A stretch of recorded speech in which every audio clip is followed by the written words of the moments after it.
நம்ம நிறைய பேர் அரிசி இல்லாமல் சாப்பிட முடியறதில்ல. ஆனால் கிராமப்புறங்கள்லேயே கூட பார்த்தீங்கன்னா இப்போ நிறைய வேலை செய்கிறவங்க, தொடர்ந்து வேலை செஞ்சுக்கிட்டே இருக்கிறவங்களுக்கு சுகர் நோய் வந்துடுது. அப்புறம்னா என்ன வழி?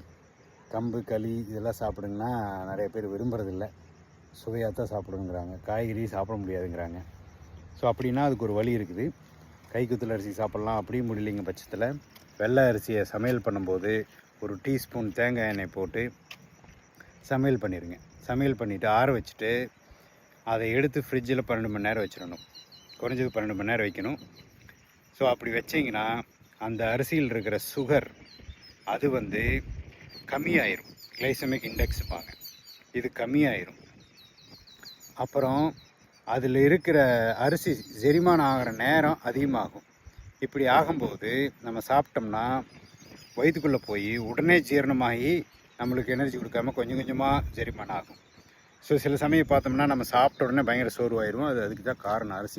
அரிசி உடனே ஜீரணமாகி ரத்தத்தில் சுகராக சேரும்போது நம்ம உடனே சோர்வாயிடும். ஸோ இப்போ இதை சாப்பிட்டதுக்கப்புறம் கொஞ்சம் கொஞ்சமாக அதை ஜீரணமாகும். அது நல்லது. நம்ம பிளட்டில் இருக்கிற சுகர் அதிகமாக இன்க்ரீஸ் ஆகாது சீக்கிரமே. ரெண்டாவது, உள்ள இது பெருங்குடலுக்கு போய் பெருங்குடலில் இருக்கிற பாக்டீரியா அதுக்கு உணவாக மாறும். இப்போ கொஞ்சம் சாப்பாடு, இதுதான் மெயின் விஷயம். இதை இந்த அரிசியை 12 மணி நேரம் கூல் பண்ணி சாப்பிடும்போது வயிற்றில் இருக்கிற பாக்டீரியாவுக்கு உணவாக மாறும். இதுக்கு பேர் ப்ரீபயாட்டிக். ப்ரோபயாட்டிக் இல்லை, ப்ரீபயாட்டிக். பாக்டீரியா சாப்பிட்ற உணவு. ப்ரோபயாட்டிக்ங்கிறது பாக்டீரியா உருவாக்குறது. அது பழைய சாப்பாட்டில் வர்றது, அது வேறு. ஸோ நீங்கள் இப்படி சாப்பிடும்போது வயிற்றுக்குள்ளே இருக்கிற பாக்டீரியாவுக்கு உணவாக மாறி பாக்டீரியா உள்ள பெரிய காலனியாக இருக்கும். அது உங்களுக்கு செரிமானத்தை சரி பண்ணதுக்கப்புறம் நம்ம உடம்பு நல்லா இருக்கும். அப்புறம் நம்ம மனது அளவில் பல பிரச்சனைகள் சரியாகும்.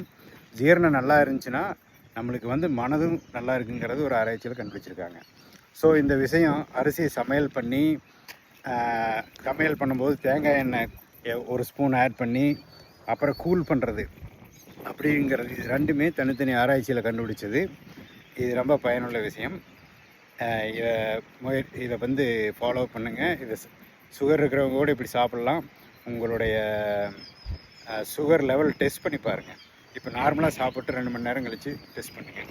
இதே இந்த மாதிரி அரிசி சாப்பிட்டு 2 மணி நேரம் கழித்து டெஸ்ட் பண்ணி பாருங்கள். கொஞ்சம் கம்மியாக இருக்க வாய்ப்பு நிறைய இருக்குது. இது ஆராய்ச்சியில் இருந்ததுனால இந்த ஆராய்ச்சியை பற்றி விவரம் வேணும்னா எனக்கு மெசேஜ் அனுப்புங்க. அதை நான் உங்களுக்கு லிங்க் அனுப்பிச்சி விட்றேன்.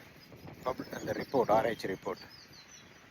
இதில் இன்னொரு விஷயம் என்னென்னா, இப்போ தேங்காய் எண்ணெய் ஆட் பண்ணணுமா, எனக்கு ஹார்ட் டிசீஸ் இருக்குது சேர்க்க வேண்டாங்க அப்படின்னு சொல்கிறீங்கன்னா தேவையில்லை. தேங்காய் எண்ணெய் ஆட் பண்ணுறதுனால சேர்க்கறதுனால கொஞ்சம் அதிகமாக அந்த அரிசி ஜீரணமாகிற நேரம் லேட் ஆகுது.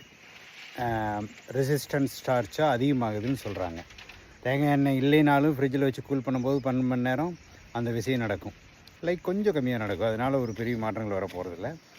தேங்காய் எண்ணெய் ஒரு 5 ml ஒரு கப் ரைஸ் சமையல் பண்ணும்போது ஒரு பெரிய விஷயம் இல்லை. அப்படி வேண்டாம்னாலும் ஆட் பண்ண தேவையில்லைங்க.